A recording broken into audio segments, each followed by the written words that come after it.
Good blessed Tuesday night, October the 13th, 2020 time to change, time for the vision. It's about 10:25 p.m.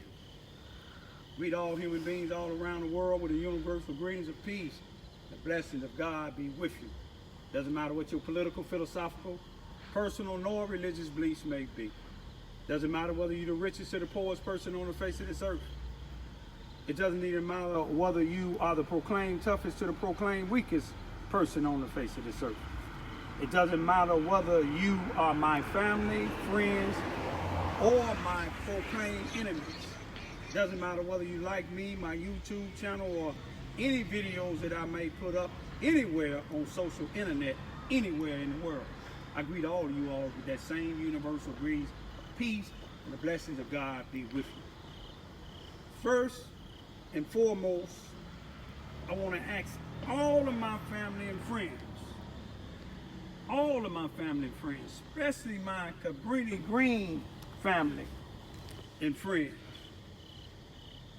I want us to pray for LaDonna Hendricks and her entire family. Just this past Sunday, God called her mother home.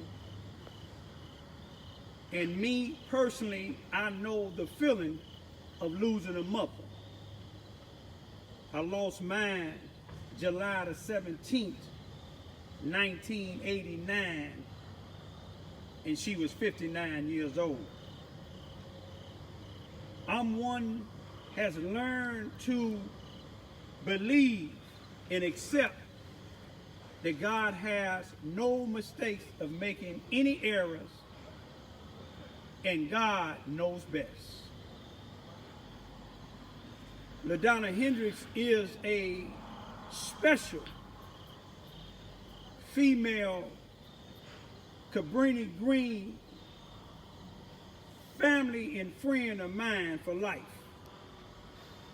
You see, when I wasn't able, when circumstances had me where I couldn't go to my mother's funeral in 1989, LaDonna Hendricks was there supporting my family. 6 years ago, on the, I believe the 21st of October, when the call came to me of 2014, that is, when the call came to me that my dad had dementia and he could no longer stay in Chicago in his condominium by himself. I couldn't move me and my daughters up there, but I was making preparations. When they called me and told me that my dad hadn't paid a certain bill, and I know my dad pays his bills, I was able to call LaDonna Hendricks. And she took the time out, and God allowed her to find my dad wandering by his condominium. And she not only made sure he got back safe to his condominium, she also took him, because he had his money order, the dementia made him forget to pay and where to go pay, and to take him to go pay his bills. That's a true friend. Some family you can't get to do that. That's a good friend. You see, my daughters, 14 and 15-year-old, they look at LaDonna Hendricks as a role model and a mentor. She always showed them the utmost respect. She helped me and my two young daughters when we went up there to get my dad. Our money was low. I thank my uncle and aunt, Irvin and Aunt Rose in Kankakee, Illinois, for helping us financially to get up there. And I thank LaDonna Hendricks and her children and family members providing us with the food, because we had to stay up there almost 12 days preparing to move. I also thank LaDonna Hendricks' brother, may he rest in peace, Jesse for helping us move some of the items that we needed to move. My bottom line is, let's pray for LaDonna, y'all. You don't have to been able to lost your mother or a loved one to know what a person is going through when they lose a loved one, no matter what type of death it may be. LaDonna was a good daughter, a good caretaker. May her dad, her mom, and her two brothers continue to rest in peace. I'm going to end this by asking black folks, wake up. A 35-year-old female in the 2100 block of East 95th Street about 12 o'clock midnight, a little bit after midnight, was shot in the back twice. She was 8 months pregnant. She had two other young children. She didn't make it, but they was able to take the baby out. And the baby is in Comer's Children's Hospital in Chicago. Let's pray for the little baby. Let's pray to God find the individuals that shot this woman this morning. They said she was a probation officer. They said somebody spray painted on her building or by her wall, by her house, the N-word, and then put KKK. That could be a method of throwing them off.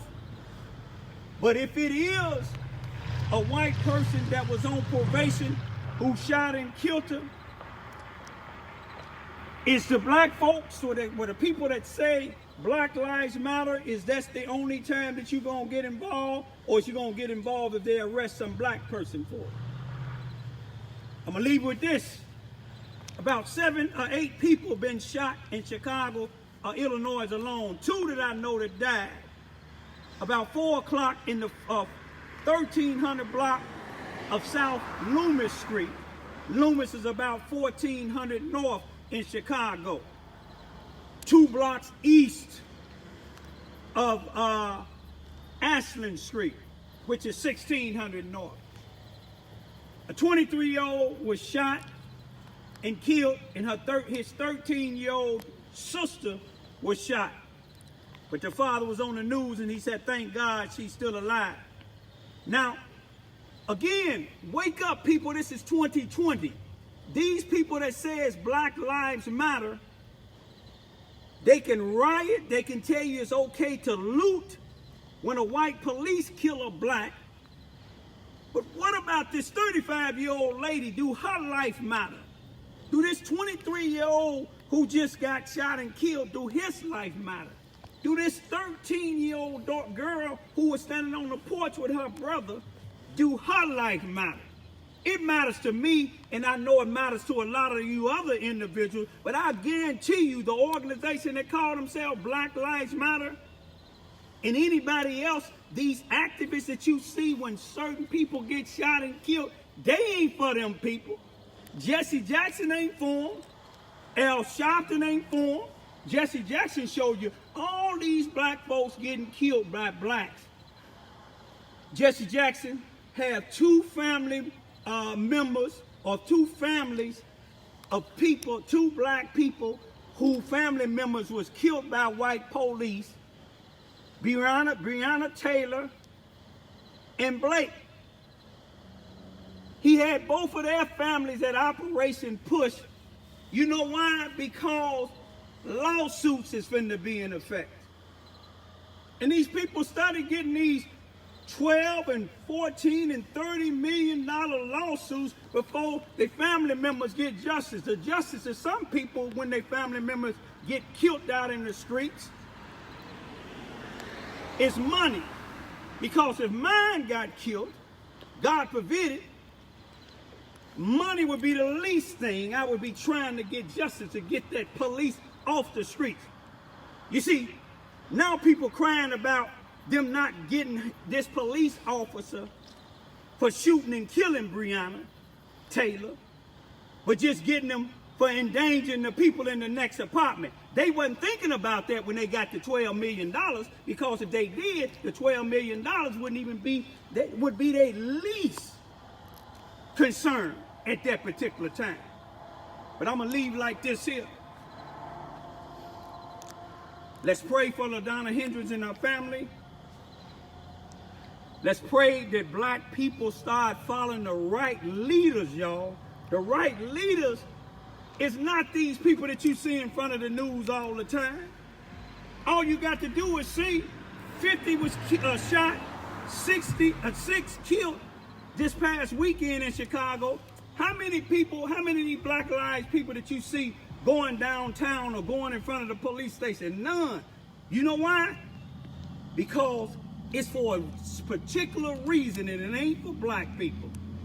And Trump is not, and the coronavirus is not the biggest threat to blacks. Blacks killing blacks is the biggest threat to blacks. And let me tell you another thing. It's some organ trafficking going on, y'all. People is perpetrating these killings in the black neighborhoods to get them a heart. Heart would probably cost you $100,000. Lungs. You see what I'm saying? Liver. Skin. Think about it. Peace be still.